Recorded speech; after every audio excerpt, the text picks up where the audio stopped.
Oi, gente, eu sou Priscila e sejam muito bem-vindos ao canal. Você não é inscrito? Vai, se inscreve, tô esperando. Se inscreveu? Então, vamos continuar. Bom dia, boa tarde, boa noite. Não faço ideia de que ela está vendo esse vídeo, mas enfim, sejam muito bem-vindos ao canal. Hoje, como você já viu no título, então você já sabe qual é o tema do vídeo, como eu sempre falo. Eu vou falar aqui pra vocês a verdadeira história sobre o filme Exorcista, que deu origem, no caso, ao filme Exorcista. É isso aí. Vamos começar? Mais ou menos lá por 1949, nos Estados Unidos, existia um garotinho. Eu não escrevi aqui nomes, tá? Porque você sabe que eu tenho que ter controle, né, gente? Então tá. Eu não coloquei aqui nomes pra vocês, porque eram nomes complicadinhos, eu não ia saber falar totalmente. Aí eu deixei pra lá, mas enfim. Vamos pelas nomenclaturas. Havia um garotinho, na época com 13 anos, nos Estados Unidos. Já disse isso, né? Pela época de 1949. Esse garotinho era um filho de pais cristãos luteranos, certo? Que, como foi por meados lá da Segunda Guerra Mundial, não deixava ele sair pra brincar com os amigos, não deixava ele sair de casa, tá? Então ele foi criado e educado somente dentro de casa. Eles pagavam tutores para darem aulas para ele dentro de casa. Na época, o tutor contratado para dar aulas para o garoto, ele era espírita e era o único amigo, basicamente, que o garoto tinha, porque era a pessoa mais próxima a ele. Os pais trabalhavam e não saíam com o garoto, então quem ele tinha com maior convívio era realmente esse tutor.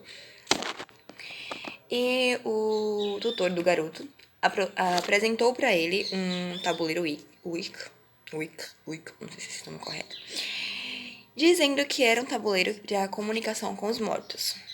E que ele ensinaria ele a mexer e daria ele para o garoto, caso ele se convertesse à religião dele, que seria, no caso, o espiritismo. Pelo menos ele informava que era o espiritismo, né? E o garoto aceitou, tipo, não fez uma conversão, porque, enfim, ele tinha 13 anos de idade, não tinha ainda, principalmente naquela época, a autonomia de escolher qual religião seguir. E então ele aceitou o tabuleiro e o tutor dele, além das aulas normais, lhe deu explanações de como mexer nesse tabuleiro, de como usar o tabuleiro. Passado algum tempo, o tutor morreu. O que o garoto faz? Eu tenho um tabuleiro que pode falar com pessoas mortas. O único amigo que eu tenho é o meu tutor morto. Então eu vou fazer o quê? Vou tentar falar com o tutor. E ele fez. Começou a mexer lá nos tabuleiros lá, no tabuleiro lá, tentando contatar o tutor dele. Conseguiu? Não. Teoricamente não conseguiu. Porém, pouco tempo depois, os pais relatam que começaram a ouvir barulhos estranhos dentro de casa, mesmo quando nada devia estar fora do lugar. E um pouco depois as coisas ficaram um pouco mais bizarras, quando o garoto começou a conseguir mover as coisas com o pensamento. Pois é, sabe Sobrenatural? Tem um episódio que o garoto faz isso, é muito massa. E muito assustador também, porque como é que a pessoa controla alguém que mesmo com o pensamento, tipo, não tem como. E foi o que aconteceu com o garoto. Ele começou a mover as coisas à força do pensamento. Por medo, obviamente, os pais relatam que amarraram o garoto. E mesmo assim, como não tinha como ele amarrar o pensamento dele, ele continuou fazendo tudo o que ele fazia. Inclusive, explodiu um pequeno odrezinho, um pequeno vidrozinho que eles haviam colocado no quarto do garoto com água benta. Desesperados, os pais foram procurar um pastor luterano, solicitando que possivelmente o filho estaria com uma possessão. O pastor foi até a casa do garoto, avaliou o caso e antes de passar para um segundo passo, ele chamou médicos, pediatras, psicólogos e psiquiatras para tentarem dar uma avaliação diagnóstica médica. Sem respostas dos profissionais, que não conseguiram identificar qual o problema o garoto poderia ter, entenderam realmente que se trataria de uma possessão. O pastor decidiu que levar o garoto para os seus aposentos, para tentar entender como o garoto agia na parte da noite, por exemplo. Feito isso, o garoto ainda amarrado, ele conseguiu mover as coisas confortavelmente. Inclusive, conseguiu machucar o padre e, sem explicação nenhuma, o garoto se soltou das cordas que estavam amarrado e conseguiu machucar o padre. O pastor, perdão. Esse pastor pediu auxílio de um padre de um padre católico, que era especialista em exorcismos. Chamado padre, fizeram uma sessão de exorcismo, 2 sessões, 3 sessões, algumas sessões de exorcismo, sem respostas. E como o garoto se tornava alguém muito violento durante as sessões, decidiram que era preciso o garoto descansar um pouco, porque, enfim, havia um garoto ali ainda, havia uma criança de 13 anos. Então mandaram a criança para casa.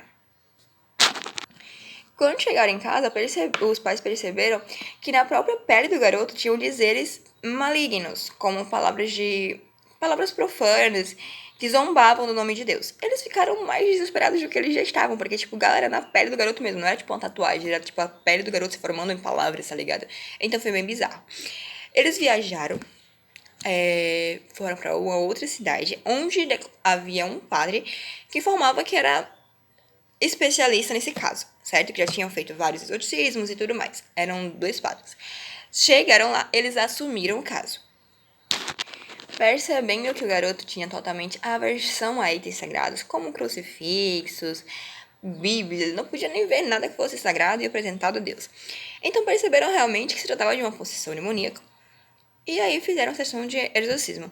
Foram 30 sessões, galera. 30 sessões para conseguirem a libertação do garoto.